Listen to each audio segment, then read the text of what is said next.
Bonjour. Alors, je m'appelle Francine Vincent. Je suis la responsable du service de coordination de la pastorale diocésaine. Nous sommes heureux au diocèse de Saint-Jean-Longueuil de célébrer aujourd'hui l'année du 150e anniversaire de la Congrégation des Sœurs de Notre-Dame du Saint-Rosaire, dont la fondatrice est la bienheureuse Élisabeth Turgeon. Monseigneur Claude Amenet aurait aimé beaucoup être ici parmi nous, mais il est retenu à Rome, cette valeur, pour la canonisation de Mère Marie-Léonie Paradis, qui aura lieu le 20 octobre. Alors, merci à vous tous pour votre présence bienveillante. La célébration sera présidée par le curé, le père Charles Mangongo, et il est accompagné de l'abbé Jean de Dieu Lugobeau et de l'abbé Raymond Grégoire. Debout, entrons en célébration.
Au nom du Père et du Fils et du Saint-Esprit.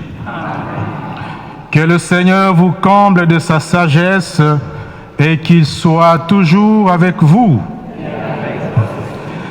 Bien-aimés dans le Seigneur, bonjour. Ça va bien? 150 ans, ça se fête, n'est-ce pas? 150 ans de présence de la congrégation de sœurs de Notre-Dame Saint-Rosaire, fondée par Marie-Élisabeth Turgeon le 14 septembre 1874. 150 ans au service de la communauté, au service de l'Église, ça vaut la peine d'être souligné. Parce que cette femme d'une grandeur exceptionnelle a su vivre de l'amour et a fait de la volonté de Dieu le centre de sa vie, le centre de sa spiritualité. En cette fin de semaine de l'Action des Grâces, la célébration de l'Eucharistie est l'occasion tout indiquée pour exprimer notre reconnaissance à Dieu pour ses bienfaits. J'aimerais d'abord souhaiter la cordiale bienvenue à toutes les religieuses de la congrégation, à tous ceux et celles qui sont associés à cette communauté, aux prêtres qu'on célèbre avec moi, l'abbé Jean de Dieu et l'abbé Raymond Grégoire. Aujourd'hui, nous voulons le remercier particulièrement pour l'implication de la congrégation des Sœurs de Notre-Dame du Saint-Rosaire dans notre diocèse et pour le 150e anniversaire de fondation. Que le Seigneur nous accorde sa sagesse et sa miséricorde qui nous permettent d'avancer sur le chemin de la confiance.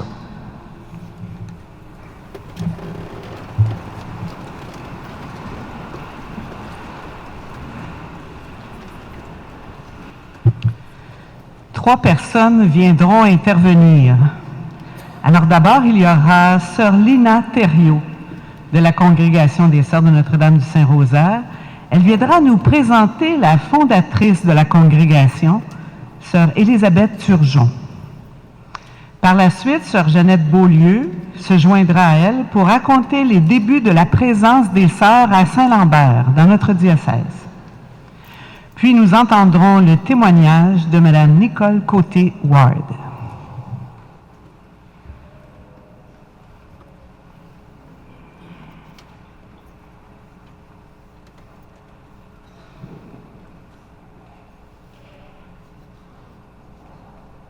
Bonjour, chers frères et sœurs, je suis très enchantée d'être parmi vous aujourd'hui. Ça fait longtemps que je le désire. Vous êtes nombreux, vous êtes de tout pays. Merci. Merci aux religieuses, mes compagnes qui sont venues de Rimouski, de Montréal, ma famille de Rimouski, de la Gaspésie. Merci beaucoup. Célébrer 150 ans de fondation, c'est beau, c'est grand, c'est joyeux. Qui est la fondatrice, la bâtisseuse d'une telle œuvre et d'une riche mission? La bienheureuse Élisabeth Turgeon est la fondatrice, une femme québécoise, née le 7 février 1840 à Beaumont, Québec. Dès son jeune âge, Élisabeth fait preuve de maturité dans la foi. Femme de cœur, femme de tête. À 15 ans, la mort de son père l'oblige à demeurer au foyer pour seconder sa mère dans l'éducation de ses jeunes sœurs. À 20 ans, elle fréquente l'École normale Laval de Québec pour se préparer à l'enseignement. Elle obtient brillamment son diplôme. En 1863, elle prend la direction d'une école avec succès. La maladie l'oblige à interrompre ses activités éducatives. Courageuse, déterminée, énergique, elle reprend le travail un peu plus tard. Sa foi était la source de son infatigable accomplissement. Elle ouvre une école privée à Québec, mais elle ne peut tenir le coup. Elle se tourne vers la bonne Sainte-Anne et promet d'enseigner gratuitement si elle obtient sa guérison. Alors qu'elle enseignait, elle reçoit un appel de l'évêque de Rimouski lui demandant de diriger un groupe d'institutrices. Elle n'ose pas répondre tout de suite. À la troisième lettre insistante, Élisabeth croit reconnaître la volonté de Dieu, l'appelant à la vie religieuse. Elle arrive donc à Rimouski le 3 avril 1875. Elle réalise le projet de formatrice de bonne institutrice pour répondre aux besoins pressants, l'éducation des enfants pauvres des campagnes. À Rimouski, elle a vécu avec ses compagnes dans des conditions de pauvreté extrême et l'instabilité de logement. Elles ont déménagé à plusieurs reprises et pendant plusieurs années. Elles le faisaient en toute humilité et dans l'abandon à la volonté de Dieu et la confiance en Jésus et Marie. En 1880, elle fonde une première mission à Rimouski et par la suite, à la demande de l'évêque de Gaspé, 2 autres s'y ajoutent, cette fois en Gaspésie, les 240 000. Elle prend à cœur sa mission de mère humaine et spirituelle. Femme de tendresse et de sollicitude, elle est conduite elle-même à Saint-Godefroy et à Port-Daniel. Très perspicace, prévenante et bienveillante, elle s'assure du bien-être de ses sœurs en mission. Elle vérifie la qualité des lieux. Elle rencontre des autorités pour négocier des conditions de travail viables pour ses sœurs. Elle précise la mission de la congrégation pour les jeunes. Les gens doivent leur aider à survivre un peu en leur donnant nourriture, bois de chauffage, etc. De retour à Rimouski, fatiguée, épuisée, elle devait assumer ses responsabilités de leadership, s'occuper des affaires matérielles. Elle prenait le temps et trouvait la force d'écrire à ses courageuses missionnaires et leur envoyer des vivres, des articles scolaires, des remèdes pour leur santé. Elle leur conseillait du repos, des congés, des temps de vacances, des temps d'études. Elle leur souhaitait courage, confiance, sainte joie dans le Seigneur. Elle oubliait ses souffrances pour servir ses sœurs, les jeunes, le peuple de Dieu. Femme forte de l'Évangile, à la lampe constamment allumée. Elle s'emploie à affermir la congrégation. Elle s'assure que la mission soit bien comprise pour lui garantir une pérennité solide. La co-responsabilité est de mise au sein du groupe. Elle fait confiance, encourage, félicite le travail de chacune de ses sœurs. Elle crée une alliance avec ses sœurs en se manifestant la tendresse et la sollicitude de Jésus et de Marie, sa mère. Elles se sentent engagées ensemble à servir leurs frères et sœurs en Jésus-Christ. Dans les situations difficiles, les plus mortifiantes, dans les difficultés, elle gardait un calme surnaturel parce qu'elle remettait son âme tout entière entre les mains de Jésus et de Marie. Sa devise était « Tout à Jésus par Marie » qu'elle a communiqué à ses sœurs. La gloire du Christ ressuscité se reflète sur le visage de la bienheureuse Élisabeth Turgeon, disait Monseigneur Angelo Gar Amato. Le pape François l'appelle l'apôtre de la jeunesse. Vous avez bien compris. L'apôtre de la jeunesse, témoin de la tendresse de Dieu et de sa prédilection pour les petits et les pauvres.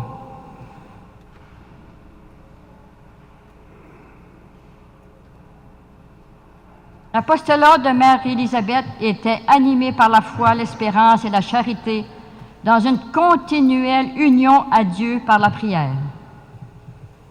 Dotée de talents naturels remarquables, enrichie par la grâce, femme mystique, elle reflétait la puissance de ses forces intérieures chez les jeunes et leurs parents. Les gens qui la côtoyaient admiraient en elle la bonté, la douceur, le courage apostolique, la piété exemplaire et le respect des personnes. Regardez sa photo. Sur votre feuillet, vous avez sa photo? Regardez-la.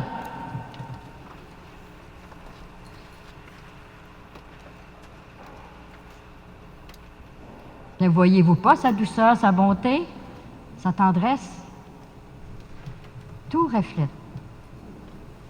Elle est avec nous aujourd'hui. Elle nous regarde. Une de ses sœurs a dit, lorsqu'elle était malade et avant de les quitter, elle est déjà sainte.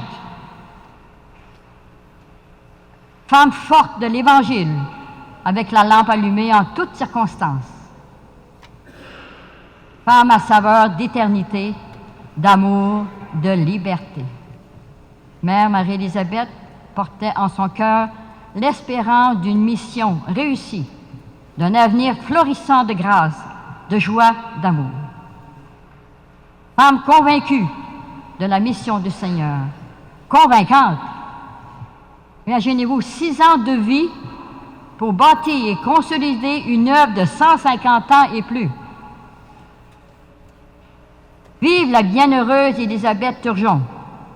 Ensemble, vive la bienheureuse Élisabeth Turgeon. Je vous invite à lui parler, à l'écouter, à la prier. Vous pouvez le faire surtout avec nous le 17 de chaque mois, jour de son entrée au ciel. Elle est décédée le 17 août 1881 à 41 ans.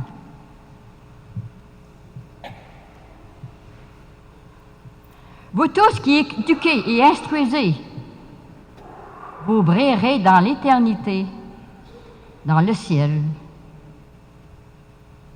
Rendons grâce à Dieu ensemble aujourd'hui. Je vous présente maintenant Jeannette Beaulieu, qui vous dira le début de notre vie à Saint-Lambert. Bonjour à vous tous et à toutes. Je vais vous parler de la présence des Sœurs de Notre-Dame du Saint-Rosaire à Saint-Lambert. La venue des Sœurs de Notre-Dame du Saint-Rosaire a un début tout à fait providentiel à l'école secondaire Saint-Lambert. En 1974, n'ayant pas l'emploi prévu à Sainte-Anne-des-Monts, Sœur Louisa Bond monte à la commission scolaire régionale de Chambly, où on lui a fixé un rendez-vous à la fin du mois d'août. Arrivée très tôt le matin, elle s'arrête à l'école secondaire de Saint-Lambert, prend quelques heures de repos. Dieu n'est pas distrait. C'est là que la providence l'attend. Il manque un professeur d'anglais dans cette école privée tenue par les religieuses des saints noms de Jésus et de Marie. Sœur Louisa est engagée immédiatement. Par la suite, 4 autres religieuses du Saint-Rosaire viendront enseigner à cette école privée très renommée. Leurs champs d'enseignement sont en anglais, en audiovisuel, en enseignement religieux, en formation de la personne, en mathématiques et en récupération. À ces champs d'enseignement s'ajoutent des activités parascolaires, des voyages outre-mer, des laboratoires de langue. Les 5 religieuses du Saint-Rosaire qui ont travaillé à l'école secondaire Saint-Lambert ont été fort appréciées des directrices, des parents et des jeunes. Elles étaient d'excellentes pédagogues qui y ont laissé leur marque par la qualité de leurs relations, de leur enseignement, de leur engagement constant, dynamique et créatif. À leur enseignement s'ajoutait le travail d'animation en paroisse ou de collaboration aux différentes tâches ecclésiales dans leur milieu. Leur présence missionnaire s'est poursuivie jusqu'en 1998. Aujourd'hui, je tiens à exprimer notre vive gratitude envers les religieuses des Saints Noms de Jésus-Marie pour nous avoir bellement accueillis dans leur école secondaire, ainsi qu'à la communauté chrétienne de Saint-Lambert, avec qui nous avons tissé des liens inoubliables.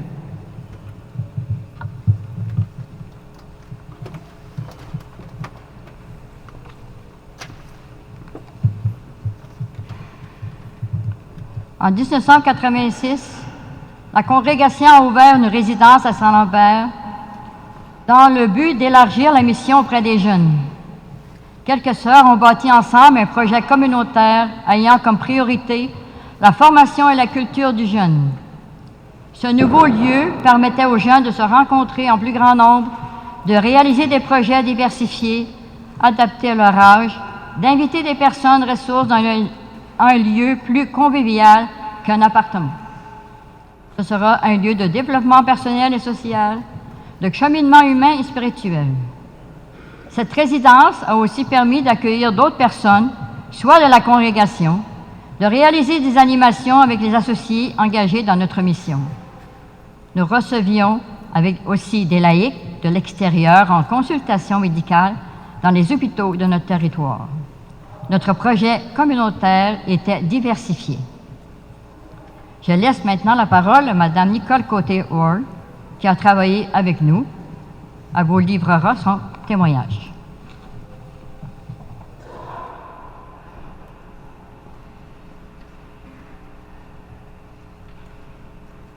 Merci de votre patience, on va faire ça vite. Alors, j'ai connu les Sœurs du Saint-Rosaire par le biais de mon nouveau travail comme coordonnatrice des activités pastorales à Saint-Lambert. Avec tout ce qu'elles ont apporté, j'ajouterai quelques détails, mais tout cela vient vraiment faire la suite de ce qu'elles viennent de vous apporter. Alors, j'ajouterai que ces dames ont avec des paroissiens recrutés, elles ont mis toute leur ardeur à agrandir le mouvement des laïcs, des associés des Sœurs du Saint-Rosaire, avec des réunions mensuelles bien préparées, de prières, de partage et une meilleure connaissance des objectifs de la communauté de base située à Rimouski. J'allais oublier une chose qui est très importante. On a ici des jeunes qui ont eu le bonheur de se préparer au JMJ avec les sœurs.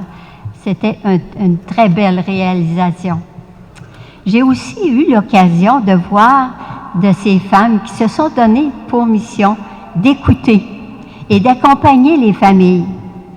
Des femmes en détresse ont reçu un accueil empathique, chaleureux et ressourçant pour traverser une époque de vie difficile.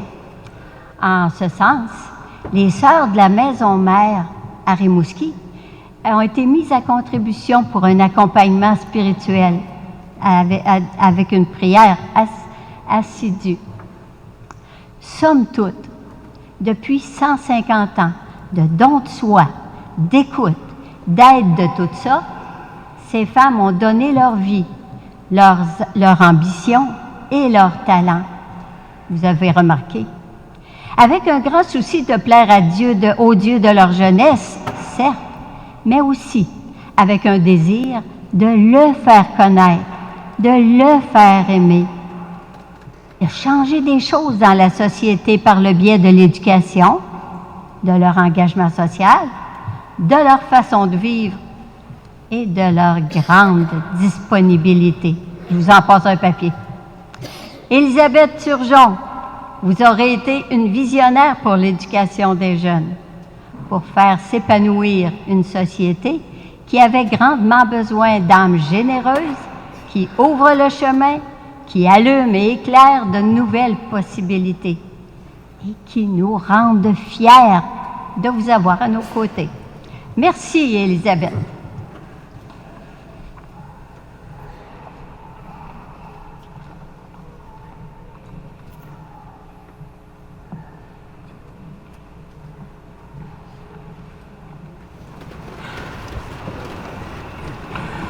Alors pour toutes ces merveilles, chantons la gloire de notre Dieu.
Avec Gina, Sophia et Jessica, nous allons rendre grâce à Dieu.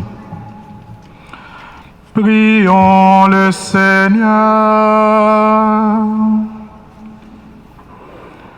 Nous t'en prions, Seigneur, que ta grâce nous dévance, qu'elle nous accompagne toujours, pour nous rendre attentifs à faire le bien sans relâche.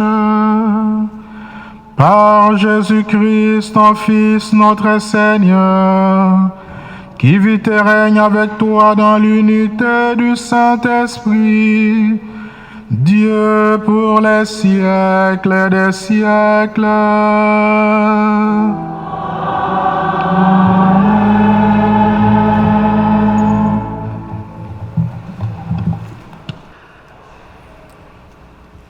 Le charisme de Marie-Élisabeth était l'amour. Par-dessus la foi et l'espérance, ayez l'amour qui est le lien le plus parfait. Et elle répétait souvent, « Mon cœur est à vous, Seigneur ». Lecture de la lettre de Saint Paul apôtre aux Colossiens. Puisque vous avez été choisis par Dieu, que vous êtes sanctifiés, aimés par lui, revêtez-vous de tendresse et de compassion, de bonté, d'humilité, de douceur et de patience. Supportez-vous les uns les autres et pardonnez-vous mutuellement si vous avez des reproches à vous faire. Le Seigneur vous a pardonné, faites de même. Par-dessus tout cela, ayez l'amour qui est le lien le plus parfait.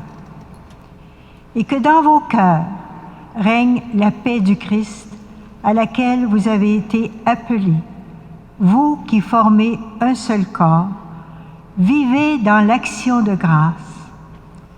Que la parole du Christ habite en vous dans toute sa richesse. Instruisez-vous et reprenez-vous les uns les autres en toute sagesse, par des psaumes, des hymnes et des chants inspirés. Chantez à Dieu dans vos cœurs votre reconnaissance. Et tout ce que vous dites, tout ce que vous faites, que ce soit toujours au nom du Seigneur Jésus, en offrant par lui votre action de grâce à Dieu le Père. Parole du Seigneur.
Mère Marie-Élisabeth insistait pour que ses sœurs s'imprègnent de la parole de Dieu.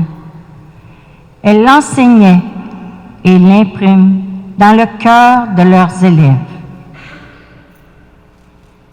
La parole de Dieu, extraite de la lettre aux Hébreux, est faite sous forme de récitatif biblique. Un récitatif biblique allie la dimension corporelle et spirituelle de la personne en l'enracinant dans la tradition orale de la Bible. Le récitatif biblique récité par Madame Francine Vincent. De la lettre de Saint Paul apôtre aux Hébreux. Car elle est vivante, la parole de Dieu, et efficace, plus affilée qu'aucun glaive à double tranchant. Elle pénètre jusqu'à la séparation de l'âme et de l'esprit, des jointures et des moelleux, et elle juge les pensées et les intentions du cœur.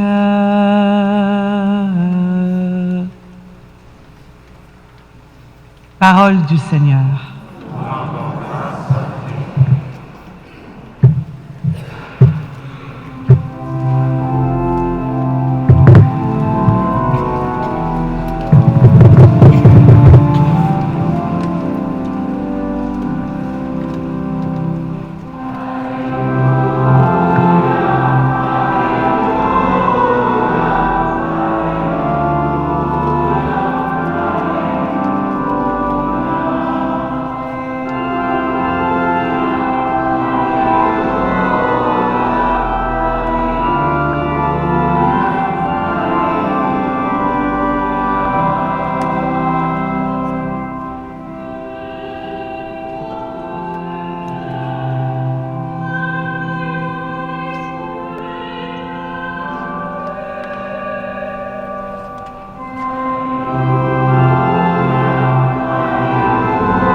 Le Seigneur soit avec vous. Évangile de Jésus le Christ selon saint Marc.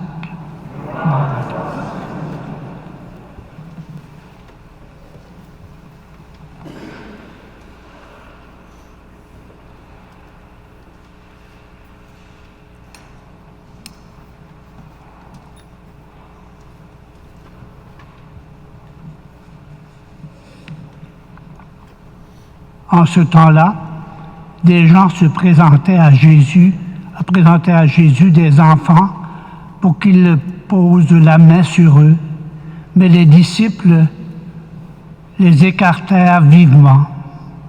Voyant cela, Jésus se fâcha et leur dit: « Laissez les enfants venir à moi, ne les empêchez pas, car le royaume de Dieu est à ceux qui leur ressemblent.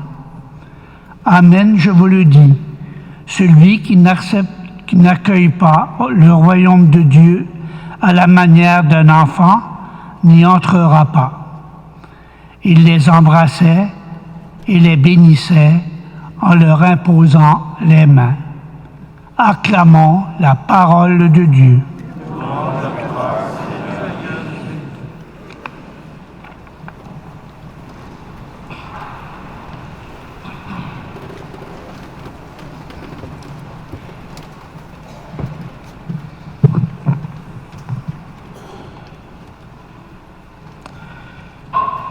J'avais préparé une dizaine de pages pour cette homélie, Mais je me suis rendu compte que les 3 intervenantes qui sont passées ici sont presque passées à travers toute mon homélie.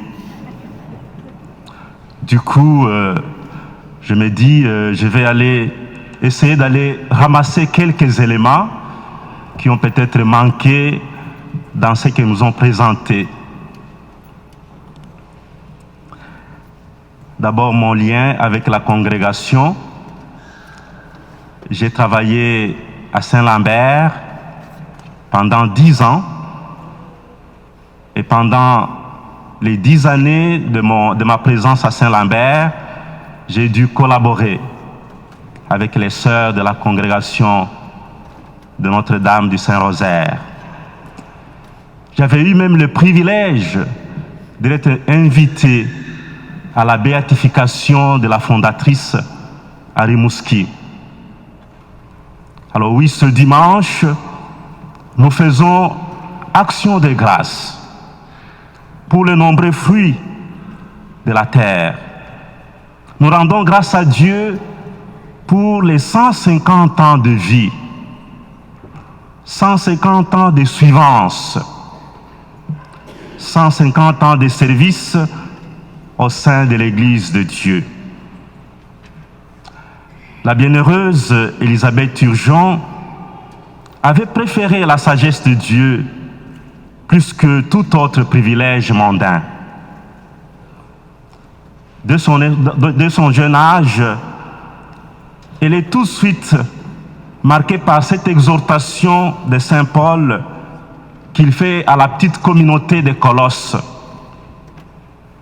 Revêtez-vous de tendresse et de compassion, de bonté, d'humilité, de douceur et de patience.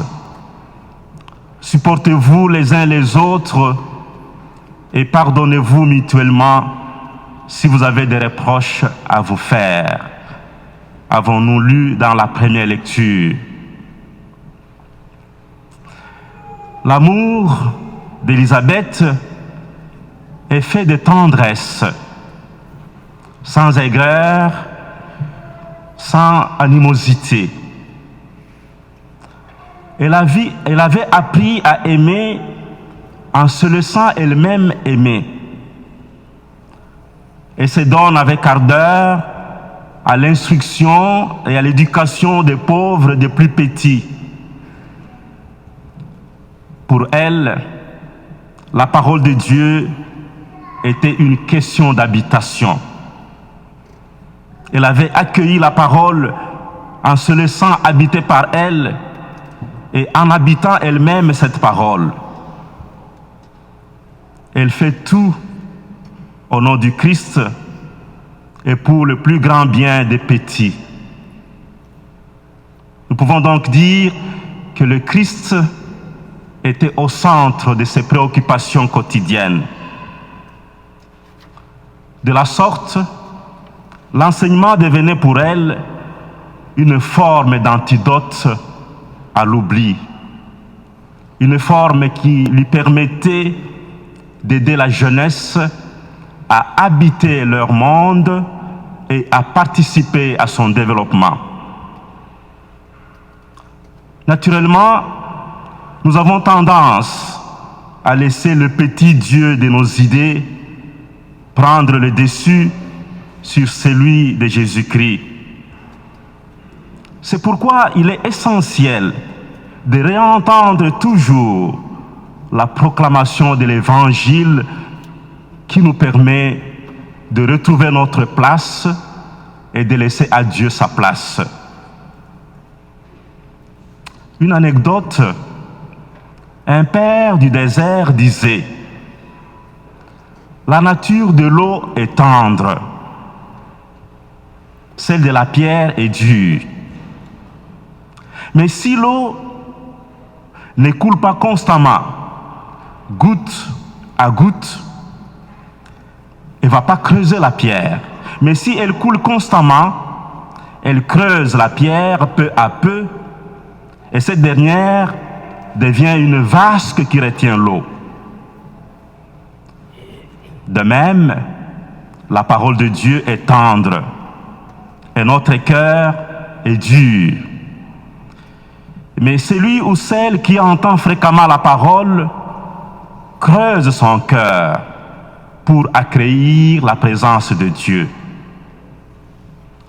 Ceci rejoint la spiritualité d'Élisabeth Turgeon, pour qui accueillir cette présence aimante était une préoccupation majeure. Elle disait « Mon Dieu est mon tout ». Dans la vie de l'Église, nous devons nous poser constamment la question que nous accordons à Dieu dans notre vie de tous les jours. La place du Christ dans nos activités quotidiennes. Une façon de nous poser cette question de la place du Christ est de nous demander si nous pouvons rendre grâce à Dieu pour quelque chose de bien ou de moins bien qui nous est arrivé. Comme en ce dimanche où nous sommes appelés à rendre grâce à Dieu pour tous les fruits de la terre, mais surtout pour les 150 ans de présence de la congrégation de Notre-Dame du Saint-Rosaire. Revenons sur la question de l'instruction et de l'éducation chrétienne, particulièrement celle des enfants pauvres des campagnes. Cela polarise la spiritualité d'Élisabeth Turgeon. Elle s'inscrit dans le désir même de Jésus de se faire proche de tout petit. Laissez les petits enfants venir à moi, ne les empêchez pas. Mais que voulaient les gens en demandant à Jésus de toucher les enfants? Ils voulaient probablement un geste de protection, mais l'attitude des disciples suscite l'indignation de Jésus. Parfois, notre attitude comme agent et agente de pastoral suscite aussi l'indignation des gens qui nous entourent. Lorsque nous calquons notre agir sur nos propres attentes et non les attentes de ceux et celles qui nous entourent. Alors pour Jésus, le royaume de Dieu est accessible à tous et à toutes. Mais pour y entrer, il faut avoir la simplicité de l'enfant. En appelant les disciples à accueillir le royaume de Dieu comme un enfant, Jésus ne les appelle pas à devenir infantiles, mais à cultiver l'esprit d'enfance. Cet esprit qui fait de l'enfant un être admirable. De telle sorte que le pape François, quand il reçoit les jeunes familles pour les confessions, il leur pose la question, est-ce que vous prenez le temps de jouer avec vos enfants? Cette attitude a caractérisé Élisabeth Turgeon. Et cette attitude devait aussi nous caractériser, nous qui sommes disciples de Jésus. Le recueil de célébration des saints et saintes, bienheureux, bienheureuses du Canada, rapporte qu'Élisabeth Turgeon avait aussi vécu sa spiritualité dans la foi, dans la charité et l'espérance. Elle avait découvert le regard de Jésus, un regard plein d'amour et de tendresse. La qualité d'une relation dépend souvent du regard. Je deviens pour mon prochain une personne et je le considère comme une personne à partir du moment où je le regarde dans les yeux et où je lui permets de me regarder dans les miens. Cela nous permet de développer une relation de confiance, cette même relation que Jésus a établie avec ses disciples. Par ce regard, Jésus fait éclater la carapace de notre égocentrisme en radicalisant l'exigence de l'Évangile qui demande à ce qu'on puisse s'accueillir mutuellement et s'accepter sans différence, comme l'avait fait Élisabeth Turgeon. Cette exigence appelle à nous décentrer, appelle à mettre au cœur de notre agir le Seigneur, lui seul qui nous appelle et qui nous envoie en mission. Élisabeth Turgeon a su fédérer un grand nombre de religieuses autour de cette noble mission d'éducation. Et on l'a entendu dans les témoignages combien elle s'est battue pour donner le nécessaire à ses consoeurs pour qu'elles puissent réaliser leur mission. Cette œuvre se poursuit encore aujourd'hui, 150 ans après. C'est une œuvre durable. On ne peut que s'en réjouir et rendre grâce au Seigneur. Alors oui, aujourd'hui, c'est jour de fête. Aujourd'hui, nous rejoignons les religieuses qui continuent encore, malgré les difficultés et les conjonctures actuelles, à offrir des services dont la communauté a besoin. Rendons grâce au Seigneur et disons merci pour toutes ces prévenances au milieu de notre communauté. Amen.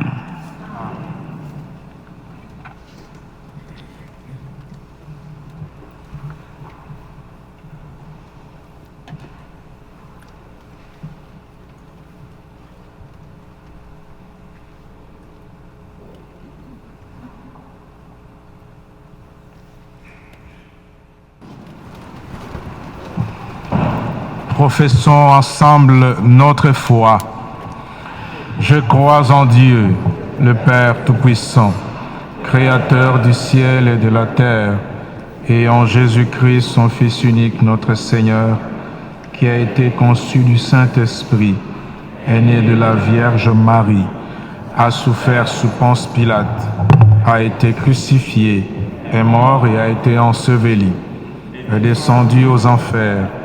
Le troisième jour est ressuscité des morts, est monté aux cieux, est assis à la droite de Dieu le Père Tout-Puissant, d'où il viendra juger les vivants et les morts. Je crois en l'Esprit Saint, à la Sainte Église catholique, à la communion des saints, à la rémission des péchés, à la résurrection de la chair, à la vie éternelle. Amen. En ce mois d'octobre, se tient à Rome un synode qui réunit des participants et participantes de partout dans le monde. En adressant notre prière au Seigneur, portons dans notre cœur cette assemblée pour qu'elle ait la sagesse et l'audace de proposer des chemins d'espérance pour le monde entier.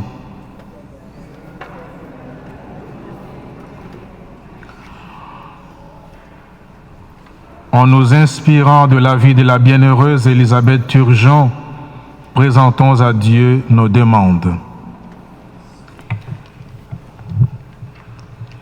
Le désir de Marie-Élisabeth était d'accueillir, d'écouter la voix du Seigneur perçue dans les événements du quotidien et d'y répondre. Que l'Esprit Saint éclaire et guide notre pape François et les autorités religieuses et civiles dans leurs décisions. Prions le Seigneur. Sûr de ton amour Et fort de notre foi, Seigneur, exauce-nous. Comme Jésus, Marie-Élisabeth chérissait les enfants. Elle voulait les instruire et les éduquer afin qu'ils vivent dans la dignité d'enfants de Dieu en Église. Pour les personnes qui cherchent un sens à leur vie, particulièrement les jeunes, afin qu'ils trouvent des témoins de la joie de l'Évangile, prions le Seigneur. Sûr de ton amour et fort de notre foi, Seigneur, exauce-nous. Dans les situations de santé et de pauvreté, Marie-Élisabeth mettait son espérance en Dieu, en Marie, sa mère. Prions pour tous les malades et victimes d'injustice, afin qu'ils gardent confiance en la tendresse et la sollicitude de Jésus et de Marie. Prions le Seigneur. Sûr de ton amour et fort de notre foi, Seigneur, exauce-nous.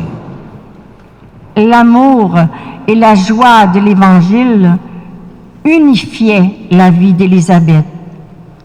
Elle recommandait à ses sœurs l'union et la charité fraternelle. Pour les jeunes mal-aimés, les personnes âgées et abandonnées, afin qu'ils retrouvent des personnes aidantes, des anges de lumière, pour qu'ils vivent dans la dignité. Prions le Seigneur. Sûr de ton amour et fort de notre foi, Seigneur, exauce-nous. À l'occasion du 150e anniversaire de fondation, guidés par ta parole, donne-nous de raviver cette mission en servant nos frères et sœurs en humanité avec générosité et humilité.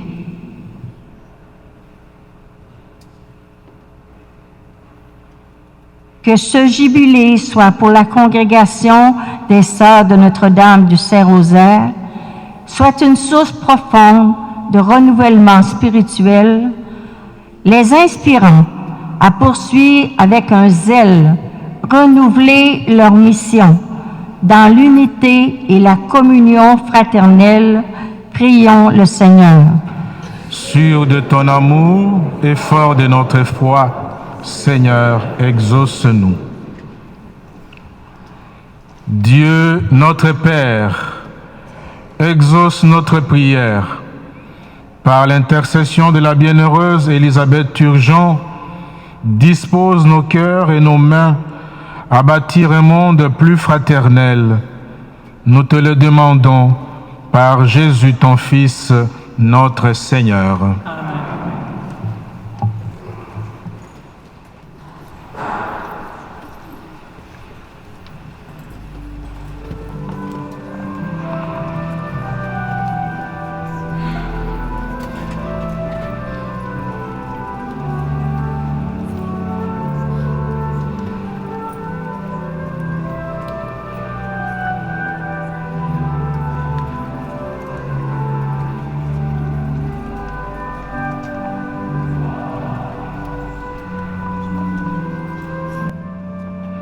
Les personnes apporteront des objets symboliques qui rappellent des moments importants de la vie de la congrégation.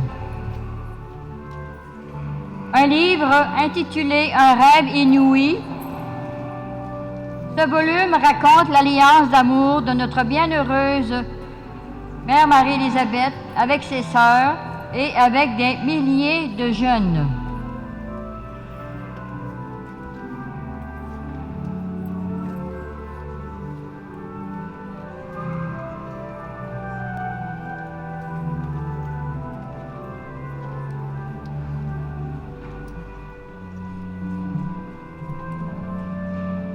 Un violon. Depuis la fondation de la congrégation, la musique occupe une place privilégiée. Ces jeunes artistes en herbe découvrent un talent qui les motive à poursuivre des études dans les écoles supérieures.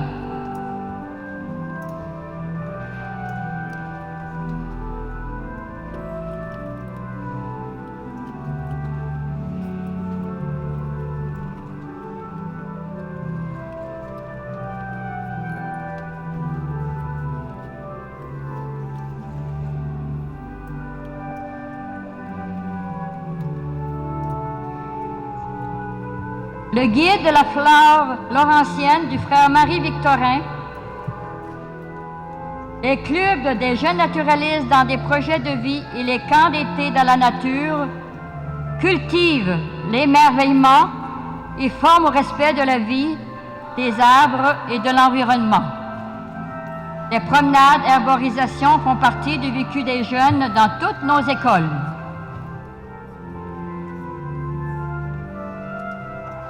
La fresque de la bienheureuse Élisabeth Turgeon, c'est une œuvre de l'artiste Pierre Lucier. Elle illustre le vécu et l'approche de notre fondatrice dans sa mission auprès des jeunes du Québec et d'ailleurs.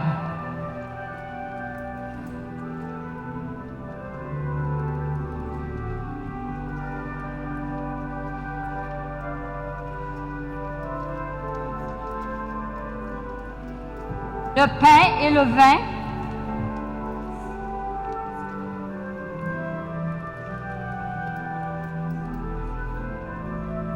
le bouquet représente la nature qui est étudiée par les jeunes, enseignée par les professeurs.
Prions ensemble au moment d'offrir le sacrifice de toute l'Église.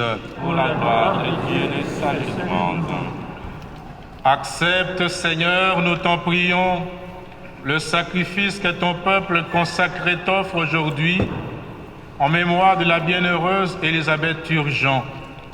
Fais qu'en ayant participé à ce mystère, nous devenions des signes de ta charité par le Christ, notre Seigneur. Amen. Le Seigneur soit avec vous. Et avec ton esprit. Élevons notre cœur. Nous le tournons vers le Seigneur. Rendons grâce au Seigneur notre Dieu.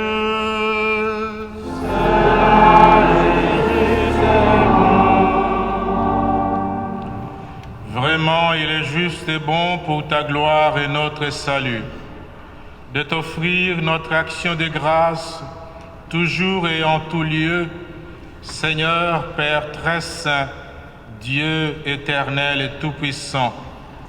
C'est en toi que nous sont donnés la vie, le mouvement et l'être. Dans notre corps, nous éprouvons chaque jour les effets de ta tendresse. Et nous avons déjà la promesse de la vie éternelle. Nous avons reçu les premiers dons de l'Esprit par qui tu as ressuscité Jésus d'entre les morts, et nous tenons cette espérance que vive à jamais en nous le mystère de Pâques. C'est pourquoi nous te louons avec tous les anges, et dans la joie, nous te célébrons en proclamant.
Toi qui es vraiment saint, toi qui es la source de toute sainteté, Dieu notre Père, nous voici rassemblés devant toi, et dans la communion de toute l'Église, nous célébrons le jour où le Christ est ressuscité d'entre les morts. Par lui que tu as élevé à ta droite, nous te prions. Sanctifie ces offrandes en répandant sur elles ton esprit, qu'elles deviennent pour nous le corps et le sang de Jésus, le Christ, notre Seigneur. Au moment d'être livré et d'entrer librement dans sa passion, il prit le pain, il rendit grâce, il le rompit et le donna à ses disciples en disant: « Prenez et mangez-en tous, Ceci est mon corps livré pour vous.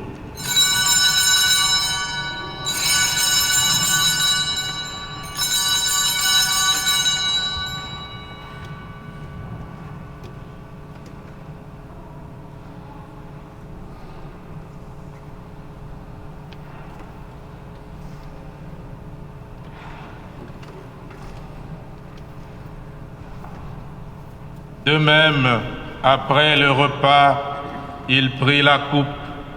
De nouveau, il rendit grâce et la donna à ses disciples en disant, « Prenez et buvez-en tous, car ceci est la coupe de mon sang, le sang de l'alliance nouvelle et éternelle, qui sera versé pour vous et pour la multitude en rémission des péchés. Vous ferez cela en mémoire de moi. »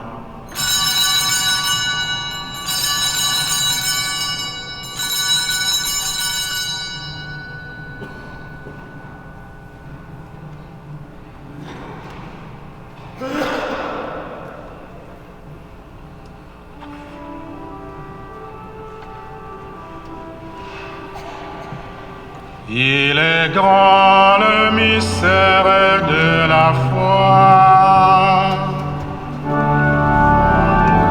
Dans mon Seigneur Jésus, nous proclamons ta résurrection.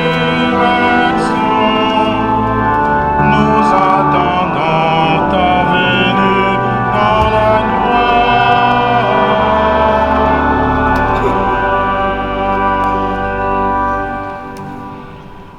En faisant ainsi mémoire de la mort et de la résurrection de ton Fils, nous t'offrons, Seigneur, le pain de la vie et la coupe du salut.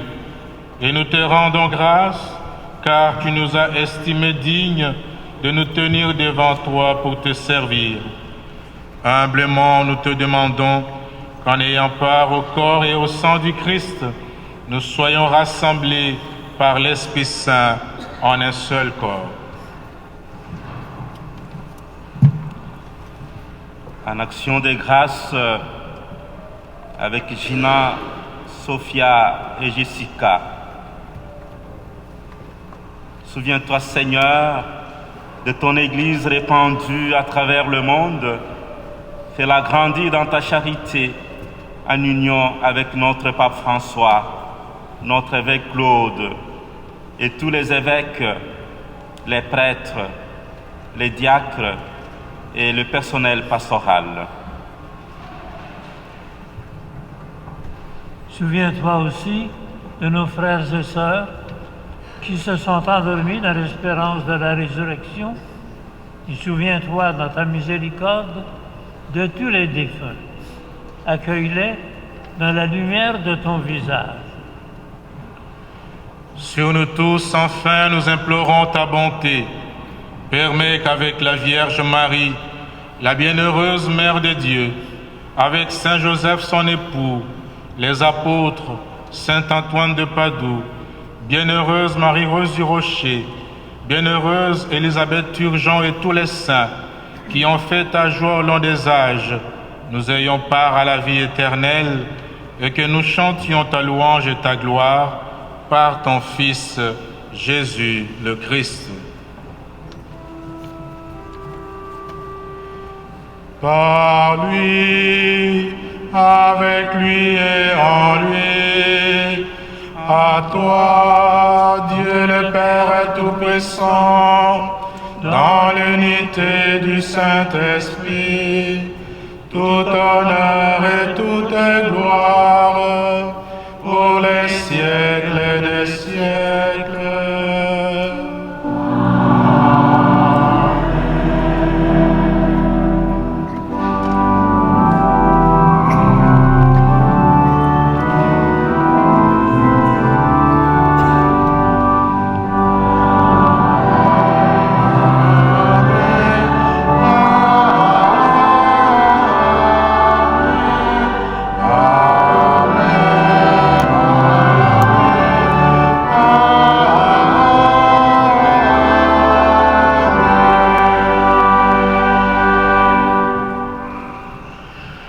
Le charisme des sœurs de Notre-Dame du Saint-Rosaire est tendresse et sollicitude.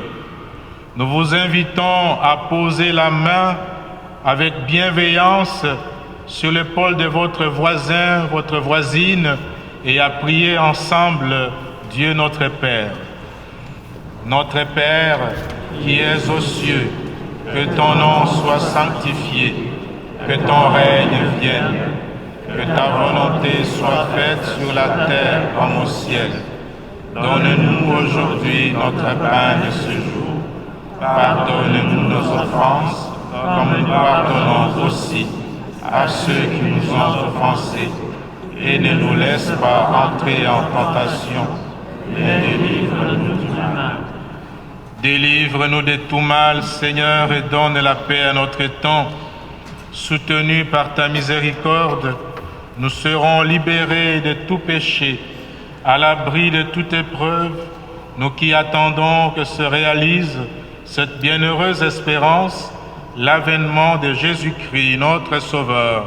Car c'est à toi qu'appartiennent le règne, la puissance et la gloire pour les siècles des siècles. Seigneur Jésus-Christ, tu as dit à tes apôtres, « Je vous laisse la paix, je vous donne ma paix. » Ne regarde pas nos péchés, mais la foi de ton Église. Pour que ta volonté s'accomplisse, donne-lui toujours cette paix et conduis-la vers l'unité parfaite, toi qui vis et règnes pour les siècles des siècles. Amen. Que la paix du Seigneur soit toujours avec vous. Et avec votre esprit. Frères et sœurs, dans la charité du Christ, donnons-nous la paix.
Voici l'agneau de Dieu, voici celui qui enlève les péchés du monde.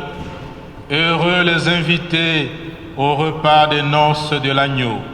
Seigneur, je ne suis pas digne de te recevoir, mais si seulement une parole, et je serai guéri. Que le corps et le sang du Christ nous gardent pour la vie éternelle. Amen.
Prions le Seigneur.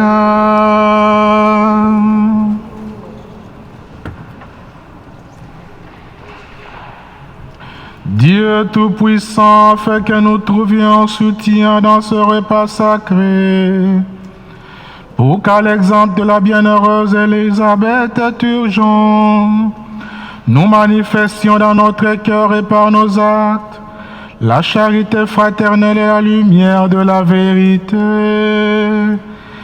Par le Christ notre Seigneur.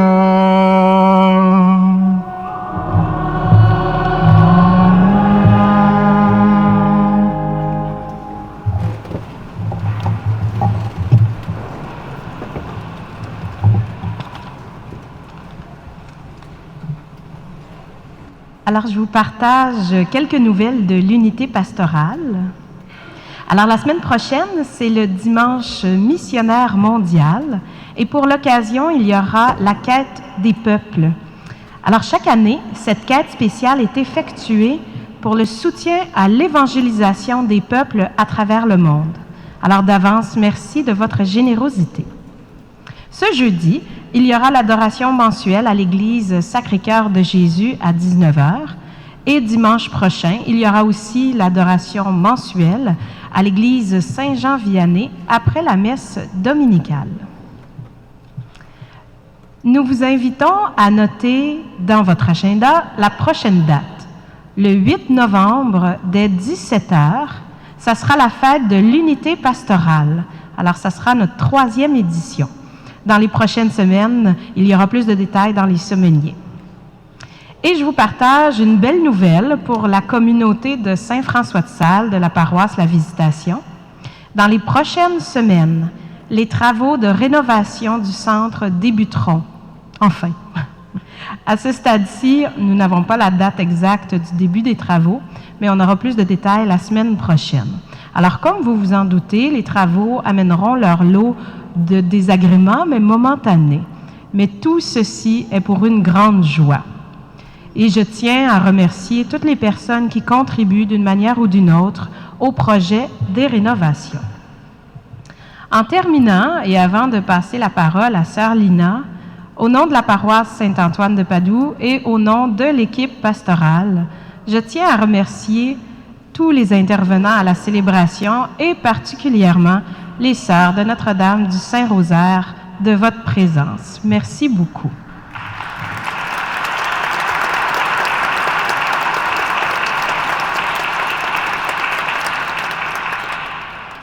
Et je vous souhaite un bon 150e, mes sœurs. À la fin de la célébration, vous serez invités à un petit punch fraternel qui se tiendra à l'arrière de l'église. Alors, je passe la parole à Sœur Lina. Je vous souhaite une très belle semaine. Me revoilà. Au nom de mes sœurs du Québec, des États-Unis, de l'Amérique centrale, je remercie particulièrement Monseigneur Claude Hamelin qui a accepté que nous puissions célébrer cette fête de 150e ici même à la co-cathédrale. Merci au Père Charles Mangango, religieux de Saint-Vincent, de nous avoir accueillis en cette magnifique co-cathédrale. Merci aux co-célébrants, Monsieur l'abbé Jean de Dieu Le Gombeau, curé jadis de Saint-Lambert, l'abbé Raymond Grégoire aussi, jadis de Saint-Lambert. Je tiens également à exprimer ma très grande gratitude à Madame Francine Vincent, l'âme de la pastorale diocésaine, qui nous a accompagnés tout au long des préparatifs. Merci pour son précieux soutien, sa grande compréhension et sa patience. Merci à Madame Céline Wawakil, coordonnatrice en liturgie, Madame Rita, qui s'occupe des services des servants. Merci à tous ceux et celles qui ont contribué à la réussite de cette célébration du 150e de notre fondation, des Sœurs de Notre-Dame du Saint-Rosaire. Entre autres, celles qui m'ont aidé, Madame Margaret César et Nicole Côté-Ward. Grand merci à la magnifique chorale.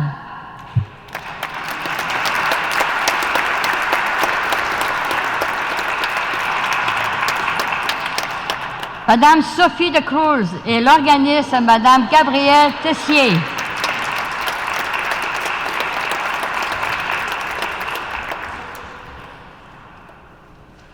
Merci à mes compagnes rosaristes, aux religieux et religieuses de la région.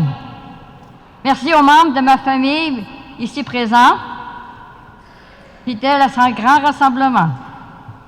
N'oubliez pas de nous donner vos intentions de prière. Une personne de cette assemblée pourra contribuer bientôt à la canonisation de notre bienheureuse Élisabeth Turgeon. Il y a des jeunes, il y a des moins jeunes qui ont besoin d'être guéris. Rendons grâce au Seigneur pour toutes ces bénédictions. Merci à toute la foule.